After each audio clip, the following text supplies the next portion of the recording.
College جانے سے پہلے میں نے بہت سے لوگوں سے سنا تھا کہ میل ٹیچر سے بچ کر رہنا۔ میں حیران ہوتی تھی اور کہتی تھی کہ بھائی ٹیچر تو ٹیچر ہی ہے، اب چاہے وہ مرد ہو یا عورت۔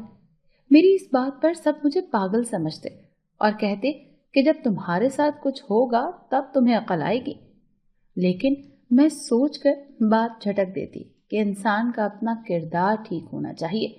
جب تک لڑکی خود کسی کو اجازت نہ دے کوئی اسے کچھ کہہ نہیں سکتا۔ پر میری یہ خام خیالی کالج جانے کے بعد ہی ختم ہو گئی۔ میں جب کالج گئی تو مجھے ایک ہی نام سننے کو ملا، سر ابرار۔ سر ابرار، جانے کون تھے یہ سر ابرار؟ میں نے انہیں ابھی تک نہیں دیکھا تھا۔ ہر دوسری لڑکی کا وہ پسندیدہ شخص تھا، کوئی اس کی ذہانت کا قائل تھا تو کوئی اس کی شخصیت کا۔ میں تو ابھی تک اسے دیکھا ہی نہیں تھا۔ جب میں نے کالج جوائن کیا تو سر ابرار چھٹیوں پر چلے گئے۔ لڑکیاں روز انہیں یاد کرتی۔ میری دوست اکثر کہتی کہ جب سے سر ابرار چھٹی پر گئے ہیں لیکچر کا مزہ ہی نہیں آتا۔ بھائی ایسا ہے سر ابرار، میں جو پورے کالج میں ان کا نام گونجتا ہے۔ میں اکتا کر بولی۔ میری بات پر میری دوست مسکرا دی اور کہا کہ جب تم دیکھو گی انہیں تو خود ہی سمجھ جاؤ گی۔ دراصل میں کالج میں 1 مہینہ لیٹ آئی تھی۔ میں کورس میں سب سے پیچھے تھی۔ مجھے اپنا پچھلا کورس کور کرنا تھا، اسی لیے میں دن رات پڑھائی میں لگی رہتی تھی۔ لیکن میں لائبریری میں جاتی یا کیفے میں، ہر جگہ سر ابرار کا ذکر ہو رہا تھا۔ کچھ لڑکیاں کہتی کہ ان کی شادی ہو گئی ہوگی، کوئی کہتی کہ کام کے سلسلے میں کہیں گئے ہوں گے، لیکن کسی کو بھی حقیقت معلوم نہیں تھی۔ سر ابرار کا نام سن سن کر مجھے بھی تجسس ہونے لگا تھا اور میں لاشعوری طور پر ان کے واپس آنے کا انتظار کرنے لگی تھی۔ ایک دن میں کالج سے لیٹ ہو گئی اور میرا ٹیسٹ بھی تھا۔ میں گھبرائی ہوئی کالج پہنچی اور عجلت میں اپنی کلاس کی طرف جا رہی تھی جب میں نے کسی کی آواز سنی۔ رکنے کا ٹائم نہیں تھا لیکن میں نے کوریڈور میں لڑکیوں کے منہ سے سنا کہ سر ابرار آ گئے ہیں۔ میں رک گئی اور دائیں جانب دیکھا تو ایک شخص لان میں کھڑا مالی کو ڈانٹ رہا تھا۔ وہ پودوں کی دیکھ بھال نہیں کر رہا تھا۔ پانی نہ ملنے کی وجہ سے کافی پودے مرجھا گئے تھے۔ سوری سر، آئندہ نہیں ہوگا، میں اب سے خیال رکھوں گا۔ مالی سر جھکائے معافی مانگ رہا تھا۔ اس شخص کی میری جانب پشت تھی۔ 4 دن کالج نہ آؤ تو سب بگڑ جاتا ہے، اب جاؤ یہاں سے، مجھے آئندہ شکایت کا موقع نہ ملے۔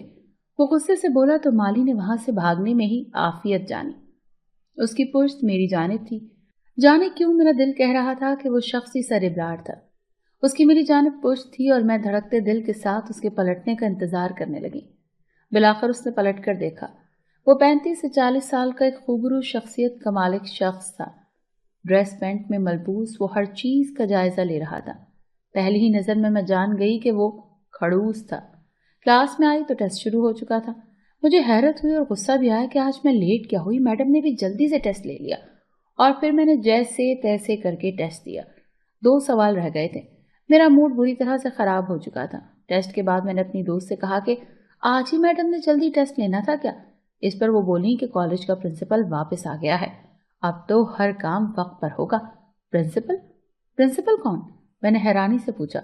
اس پر دوست نے بتایا کہ سر ابرار اس کالج کے پرنسپل ہیں۔ مجھے کافی حیرانی ہوئی۔ پھر میں نے پوچھا کہ سر کی اچھی خاصی عمر ہو چکی ہے، انہوں نے شادی کیوں نہیں کی؟ یہ تو کوئی بھی نہیں جانتا، میری دوست نے جواب دیا۔ اور پھر بریک کے بعد میرے ساتھ جو ہوا وہ میں کبھی نہیں بھول پائی۔ بریک کے فوراً بعد سر ابرار ہماری کلاس میں آ گئے۔ ان کے ہاتھ میں ہمارے ٹیسٹ تھے۔ وہ ایک ایک لڑکیاں نام بلا کر اسے ٹیسٹ دے رہے تھے۔ جن کے نمبر اچھے تھے انہیں شاباش دے رہے تھے اور باقیوں کی بے عزتی کر رہے تھے۔ میں تو تھر تھر کانپنے لگی۔ میرے 2 سوال رہ گئے تھے اور پھر سر نے میرا نام پکارا۔ میری تو جیسے ٹانگوں سے جان ہی نکل گئی۔ میں ڈرتی ڈرتی کھڑی ہو گئی۔ سر کی نظر جیسے ہی مجھ پر پڑی وہ ساکت رہ گئے۔ انہوں نے اپنا چشمہ اتار کر مجھے دیکھا اور دیکھتے رہ گئے۔ کلاس میں خاموشی چھا گئی اور پھر جب انہیں احساس ہوا تو غصے سے بولے، یہ سب کیا ہے؟ اتنے کم نمبر؟ آپ یہاں پڑھنے آتی ہیں یا پھر ٹائم پاس کرنے؟ انہوں نے میری بات نہیں سنی اور بہت بے عزتی کی۔ مجھے اب وہ زہر لگ رہے تھے۔ لڑکیاں جتنی ان کی دیوانی تھی مجھے وہ اتنے ہی برے لگنے لگے تھے۔ میں نے جب کہا کہ لیٹ ہو گئی تو اس بات پر مزید بے عزتی ہوئی۔ مجھے رونا بھی آ رہا تھا۔ خیر چھٹی کے وقت مجھے گھر سے بھائی لینے آتا تھا۔ وہ لیٹ ہو گیا اور میں نے کچھ ایسا دیکھا جس نے مجھے حیران کر دیا۔ میں نے ہماری کلاس کی ایک لڑکی کو سر ابرار کے ساتھ جاتے دیکھا۔ پورا کالج خالی ہو چکا تھا۔ لڑکی نے دوپٹے سے اپنا منہ چھپانے کی کوشش کی لیکن میں اسے پہچان گئی۔ وہ سر کے ساتھ کالج کے پچھلے حصے کی جانب چلی گئی تھی۔ اچھا، تو یہ اصلیت ہے سر ابرار کی، میں نے نخوت سے سوچا۔ مجھے اب سر ابرار سے نفرت ہو رہی تھی۔ اگلے دن میں اس لڑکی کے پاس گئی اور اسے پوچھا کہ کل تم سر ابرار کے ساتھ کہاں گئی تھی؟ میری بات سن کر اس کا رنگ پیلا پڑ گیا۔ وہ گھبرا گئی اور پھر جلدی سے بولی کہ کام تھا، اسی لیے گئی تھی۔ وہ فٹافٹ وہاں سے بھاگ گئی۔ میں سب سمجھ چکی تھی، بھلا شخص کو مفت میں لڑکیاں مل رہی ہوں تو اسے شادی کرنے کی کیا ضرورت ہے۔ اب سر ابرار جب بھی کلاس میں آتے مجھے نظر انداز کرتے، کبھی چھوٹی چھوٹی باتوں پر ڈانٹتے۔ اگلا ٹیسٹ ہوا تو میرے نمبر بلا وجہ کاٹے گئے اور اس لڑکی کے نمبر سب سے زیادہ تھے جو اس دن سر کے ساتھ گئی تھی۔ میں سمجھ گئی تھی کہ نمبر لینے کے لیے لڑکیاں کیا کچھ کرتی ہیں۔ مجھے اب سر ابرار سے شدید نفرت تھی اور ان لڑکیوں سے بھی جو ان کے آگے پیچھے پھرا کرتی تھیں۔ اب مجھے سمجھ آ گیا تھا کہ لوگ کیوں کہتے تھے کہ میل ٹیچر سے بچ کر رہنا چاہیے۔ ایسے لوگوں نے تعلیمی اداروں کو بھی بدنام کر دیا ہے۔ سب کے سامنے شرافت کا لبادہ اوڑھے رکھنے والا انسان حقیقت میں کیسا تھا، یہ کوئی مجھ سے پوچھتا۔ ایک دن پھر سے میں لیٹ ہو گئی۔ میں نے اپنی کلاس کی ایک اور لڑکی کو سر کے آفس سے نکلتے دیکھا۔ وہ سر کی گاڑی میں بیٹھ کر چلی گئی۔ میں نے توبہ استغفار کیا کہ کیسا زمانہ آ گیا ہے، لڑکیوں کو ذرا بھی اپنی عزت کی پرواہ نہیں ہے۔ مجھے دلی افسوس ہوا تھا۔ سر ابرار کے بارے میں جتنا میں نے سنا میرے ذہن میں ان کا ایک اچھا خاکہ بن گیا تھا، پر اب وہ خاکہ بری طرح سے مٹ گیا۔ اب مجھے بس سر ابرار سے نفرت تھی اور باقی لڑکیوں سے بھی، اور یہ نفرت مزید بڑھ گئی جب اگلے دن میں مارکیٹ گئی اور وہاں میں نے اپنی دوست کو سر ابرار کے ساتھ مال میں شاپنگ کرتے دیکھا۔ کم از کم میں نے اپنی دوست کو ایسا نہیں سمجھا تھا۔ وہ دونوں یوں ہنس ہنس کر باتیں کر رہے تھے جیسے کہ بڑے پرانے دوست ہوں۔ میں اندر چھن سے کچھ ٹوٹا میرے اندر۔ میری دوست کی نظر مجھ پر پڑ چکی تھی۔ وہ ایک پل کو تو ساکت رہ گئی، پھر میری جانب بڑھی اور آ کر گلے سے لگ گئی۔ تم یہاں کیا کر رہی ہو نازنین؟ وہ حیرانی سے پوچھ رہی تھی۔ جو تم کر رہی ہو وہ میں کرنے نہیں آئی، میں نے ایک ایک لفظ چباتے ہوئے کہا۔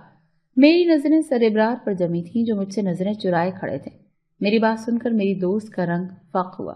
ارے ایسی کوئی بات نہیں ہے، دراصل میں یہاں ٹیکس پے کرنے آئی تھی، اچانک سر مل گئے تو وہ بتا رہی تھی، لیکن میں نے اس کی بات کاٹی اور کہا کہ میں نے تم سے کوئی صفائی نہیں مانگی۔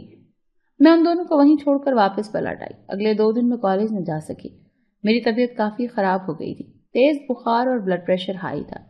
مجھے سمجھ نہیں آ رہا تھا کہ سر ابرار کی اصلیت کیسے سب کے سامنے لاؤں اور لڑکیوں کو کیسے سمجھاؤں کہ وہ غلط کام کر رہی ہیں۔ لڑکیاں تو اپنی مرضی سے ان کے ساتھ جاتی ہیں۔ سوچ سوچ کر میرا دماغ خراب ہو چکا تھا۔ میں اگلے دن کالج گئی تو فرسٹ سیمسٹر کے پیپرز شروع ہو چکے تھے۔ مجھے اپنی پڑھائی پر توجہ دینی تھی لیکن میں دے نہیں پا رہی تھی۔ میرا ذہن کہیں الجھا ہوا تھا۔ دراصل اپنی دوست پر میرا جو بھرم تھا وہ ٹوٹ چکا تھا، اور جب یقین ٹوٹتا ہے تو انسان خود بھی ٹوٹ جاتا ہے، اور میں بھی ٹوٹ گئی تھی۔ میں نے اپنی دوست سے بات چیت بند کر دی تھی، بلکہ میں نے دوستی ہی ختم کر دی تھی۔ میں اسے مکمل نظر انداز کرتی تھی۔ اس نے بہت بار مجھے سمجھانے کی کوشش کی لیکن میں نے اس کی بات ہی نہیں سنی۔ آج کل میں سر ابرار کو بھی مکمل طور پر نظر انداز کر رہی تھی۔ جیسے تیسے کر کے میں نے پیپرز دیے اور جب رزلٹ آیا تو میں شاک رہ گئی۔ میری دوست کی پہلی پوزیشن تھی اور میری دوسری، حالانکہ مڈ ٹرم میں پہلے نمبر پر میں تھی۔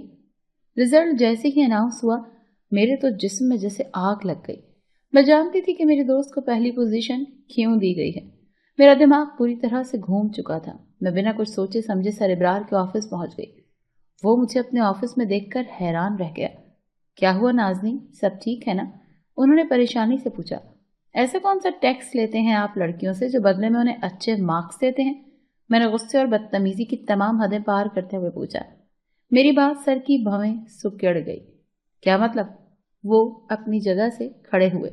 میرے سامنے ڈرامہ کرنے کی ضرورت نہیں ہے، میں آپ کی اصلیت اچھے سے جانتی ہوں۔ شرافت کا لبادہ اوڑھے پھرتے ہیں آپ اور لڑکیوں کا استعمال کرتے ہیں۔ ابھی میں نے اتنا ہی کہا تھا کہ ایک زوردار تھپڑ میرے منہ پر پڑا۔ وہ کھا جانے والی نظروں سے مجھے گھور رہے تھے۔ میں واپس آ گئی اور ایک کلاس روم میں چھپ گئی۔ آج تو مجھے سر کا پردہ فاش کرنا ہی تھا۔ میرے دوست سر کے آفس میں تھے۔ جیسے ہی سب چلے گئے وہ دونوں کالج کی بلڈنگ کے پچھلے حصے میں چلے گئے۔ میں بھی پیچھے پیچھے گئی۔ سامنے ایک گھر بنا تھا، کوارٹر ٹائپ، دروازہ کھلا تھا۔ وہ اندر جا چکے تھے۔ میں بھی سوچے سمجھے بنا اندر داخل ہوئی، پر جیسے ہی میں اندر گئی تو دھک سے رہ گئی۔ سامنے میری دوست کھڑی تھی اور پھر مجھے دروازہ بند ہونے کی آواز آئی۔ پلٹ کر دیکھا تو سر ابرار نے دروازہ بند کر دیا۔ میرا دل ڈوب گیا۔ بہت شوق ہے نا تمہیں اصلیت جاننے کا؟ آؤ میں تمہیں دکھاتا ہوں۔ سر میرا ہاتھ پکڑے ایک کمرے میں لے آئے۔ میں اپنا ہاتھ چھڑانے کی کوشش کر رہی تھی، لیکن کمرے کا منظر دیکھ کر میری آنکھیں پھٹی کی پھٹی رہ گئی۔ اندر ایک پاگل بوڑھی عورت تھی جو ایک گڑیا کو گود میں لیے پیار کر رہی تھی اور اسے اپنی بیٹی سمجھ رہی تھی۔ پھر وہ مجھے کھینچتے دوسرے کمرے میں لے آئے۔ سامنے بستر پر ایک اور بوڑھی عورت تھی۔ ابرار تم آ گئے؟ وہ بیمار تھی اور بیٹھ بھی نہیں سکتی تھی، لیکن جیسے ہی مجھ پر نظر پڑی تو حیران رہ گئی۔ نائمہ، میری بچی، وہ مجھے دیکھتے ہی بولی۔ پھر وہ مجھے اپنے کمرے میں لے گئے۔ وہاں ایک لڑکی کی تصویر تھی۔ اس لڑکی کی شکل حیرت انگیز طور پر مجھ سے ملتی تھی۔ یہ نائمہ ہے، مر چکی ہے، میری منگیتر، میری محبت۔ وہ جو پاگل عورت ہے اس کی ماں ہے، اپنی بیٹی کو کھو کر پاگل ہو چکی ہے، اور دوسری ماں ہے جو بیمار ہے۔ جو لڑکیاں مجھے اپنا بھائی سمجھتی ہیں وہ یہاں آ جاتی ہیں، امی کا دل بہل جاتا ہے، اچھا کھانا بنا دیتی ہیں، اور جو لڑکی باہر کھڑی ہے یعنی تمہاری دوست، وہ میرے محترم استاد کی بیٹی ہے، اپنی گود میں کھلایا ہے میں نے اسے۔ یہ سنتے ہی میرا سر جھک گیا۔ میں نائمہ سے اتنی محبت کرتا تھا کہ اس کے جانے کے بعد کسی کا نہیں ہو پایا۔ پھر تم کو دیکھا تو دل دھڑکا۔ پھر اتنی کمظرف لڑکی سے میں محبت نہیں کر سکتا۔ میں حیرانی سے اسے دیکھ رہی تھی۔ میری آنکھوں میں پانی آ گیا۔ رہ رہ کر خود پر غصہ آ رہا تھا۔ نفرت نے مجھے اندھا کر دیا تھا۔ میں اس لیے نظر انداز کرتا تھا تمہیں کہ تم مجھے نائمہ کی یاد دلاتی تھی۔ تمہاری میری عمر میں اتنا فرق ہے کہ تم کبھی مجھے نہ مل پاتی، اور اب مجھے چاہیے بھی نہیں ہو۔ اور اس دن میں روتے ہوئے واپس آ گئی۔ پھر میں نے سب سے معافی مانگی، خاص طور پر سر ابرار سے۔ وہ مجھے اچھے لگنے لگے تھے۔ اور پھر کالج ختم ہوتے ہی میں نے اپنے گھر والوں کو منایا اور اس سے شادی کر لی۔ آج ہم دونوں ایک ساتھ ہیں اور بہت خوش ہیں۔ عمر سے کوئی فرق نہیں پڑتا، کیونکہ جوڑے تو اللہ بناتا ہے۔